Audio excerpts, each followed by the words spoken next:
भक्तों, जय श्री सीताराम।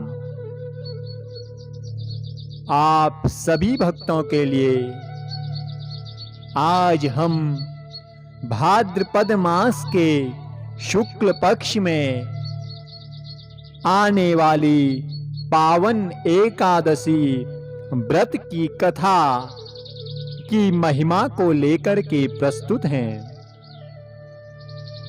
तो आइए इस एकादशी की महिमा का श्रवण पान करें।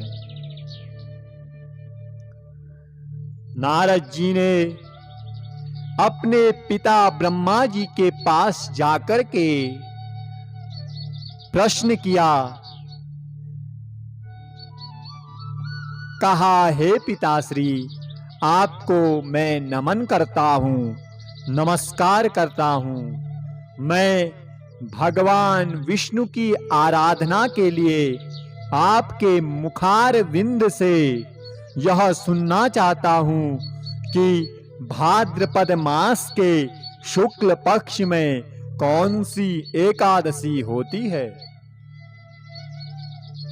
ब्रह्मा जी ने कहा, मुनिश्रेष्ठ, तुमने बहुत उत्तम बात पूछी है, क्यों ना पूछो। वैष्णव जो ठहरे, भादो के शुक्ल पक्ष की एकादशी पद्मा के नाम से विख्यात है। उस दिन भगवान ऋषिकेश की पूजा की जाती है। यह उत्तम व्रत मनुष्य मात्र को अवश्य करना ही चाहिए। यह व्रत करने योग्य है। हे नारद, मैं तुम्हें इस व्रत का एक वृतांत सुनाता हूं। सूर्यवंश में मानधाता नाम के एक चक्रवर्ती, सत्य प्रतिज्ञ और प्रतापी राजर्षि हुए। वे प्रजा का अपने औरस पुत्रों की भांति धर्म पूर्वक पालन किया करते थे। उनके राज्य में अकाल नहीं पड़ता था, मानसिक चिंताएं नहीं सताती थीं और व्याधियों का प्रकोप भी नहीं होता था। उनकी प्रजा निर्भय तथा धन धान्य से समृद्ध थी। महाराज के कोष में केवल न्यायोपार्जित धन का ही संग्रह था। उनके राज्य में समस्त वर्णों और आश्रमों के लोग अपने अपने धर्म में लगे रहते थे। मानधाता के राज्य की भूमि कामधेनु के समान फल देने वाली थी। उनके राज्य करते समय प्रजा को बहुत सुख प्राप्त होता था। एक समय किसी कर्म का फल भोग प्राप्त होने पर राजा के राज्य में 3 वर्षों तक वर्षा नहीं हुई। इससे उनकी प्रजा भूख से पीड़ित हो नष्ट होने लगी। तब संपूर्ण प्रजा ने महाराज के पास आकर इस प्रकार कहा। संपूर्ण प्रजा बोली, हे नृपश्रेष्ठ, आपको प्रजा की बात सुननी चाहिए। पुराणों में मनीषी पुरुषों ने जल को नार कहा। वह नार ही भगवान का अयन अर्थात निवास स्थान है, इसलिए वे नारायण कहलाते हैं। नारायण स्वरूप भगवान विष्णु सर्वत्र व्यापक रूप में विराजमान है। वे ही मेघ स्वरूप होकर वर्षा करते हैं। वर्षा से अन्न पैदा होता है और अन्न से प्रजा जीवन धारण करती है। नृपश्रेष्ठ, इस समय अन्न के बिना प्रजा का नाश हो रहा है। अतः ऐसा कोई उपाय कीजिए जिससे हमारे योग क्षेम का निर्वाह हो। राजा ने कहा, आप लोगों का कथन सत्य है, क्योंकि अन्न को ब्रह्म कहा गया है। अन्न से प्राणी उत्पन्न होते हैं और अन्न से ही जगत जीवन धारण करता है। लोक में बहुधा ऐसा सुना जाता है तथा पुराण में भी बहुत विस्तार के साथ ऐसा वर्णन है कि राजाओं के अत्याचारों से प्रजा को पीड़ा होती है, किंतु जब मैं बुद्धि से ठीक ठीक विचार करता हूं तो मुझे अपना किया हुआ कोई अपराध नहीं दिखाई देता। फिर भी मैं प्रजा का हित करने के लिए पूर्ण प्रयत्न करूंगा। ऐसा निश्चय करके राजा मानधाता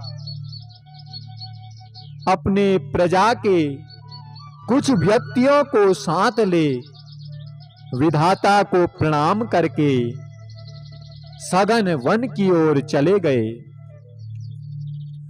वन में जाकर मुनियों और तपस्वियों के आश्रम पर घूमते फिरते एक दिन उन्हें ब्रह्मपुत्र अंगिरा ऋषि का दर्शन हुआ। उन पर दृष्टि पड़ते ही राजा हर्ष में भरकर अपने वाहन से उतर पड़े और इंद्रियों को वश में रखते हुए दोनों हाथ जोड़कर उन्होंने मुनि के चरणों में प्रणाम किया। मुनि ने भी स्वस्ति कहकर राजा का अभिनंदन किया और उनके राज्य के बारे में मुनि ने कुशल क्षेम पूछी। राजा ने अपनी कुशल बताकर मुनि के स्वास्थ्य का समाचार पूछा। मुनि ने राजा को आसन और अर्घ दिया। उन्हें ग्रहण करके जब वे मुनि के समीप बैठे तो उन्होंने इनके आगमन का कारण पूछा। तब राजा ने कहा, भगवन, मैं धर्मानुकूल प्रणाली से पृथ्वी का पालन कर रहा था, फिर भी मेरे राज्य में वर्षा का अभाव हो गया। इसका क्या कारण है? इस बात को मैं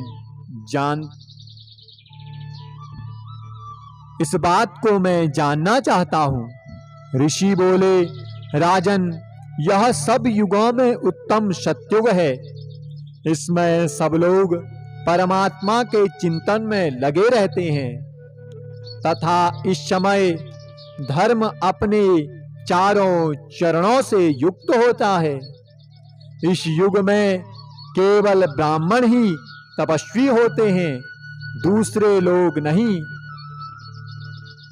परंतु महाराज, तुम्हारे राज्य में एक शूद्र तपस्या करता है। इसी कारण मेघ पानी नहीं बरसाते। तुम इसके प्रतिकार का यत्न करो, जिससे यह अनावृष्टि का दोष शांत हो जाए। राजा ने कहा, मुनिवर, एक तो यह तपस्या में लगा है, दूसरा निरपराध है, अतः मैं इसका अनिष्ट कैसे करूं? आप उक्त दोष को शांत करने वाले किसी अन्य धर्म का उपदेश कीजिए। ऋषि बोले, राजन, यदि ऐसी बात है तो एकादशी का व्रत करो। भाद्रपद मास के शुक्ल पक्ष में जो पद्मा नाम से विख्यात एकादशी होती है, उसके व्रत के प्रभाव से निश्चित ही उत्तम वृष्टि होगी। नरेश, तुम अपनी प्रजा और परिजनों के साथ इसका व्रत करो।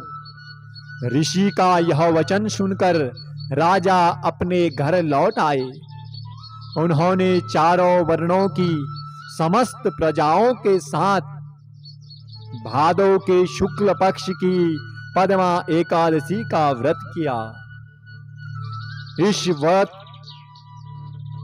के करने पर मेघ पानी बरसाने लगे, पृथ्वी जल से आप्लावित हो गई और हरी भरी खेती से सुशोभित होने लगी।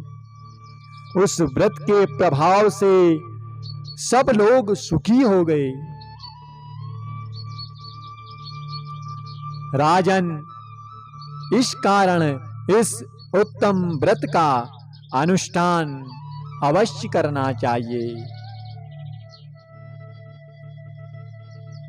नारद जी से ब्रह्मा जी कहते हैं कि हे नारद, इसी कारण यह पद्मा नाम की एकादशी उत्तम में भी उत्तम है, श्रेष्ठ में भी श्रेष्ठ है।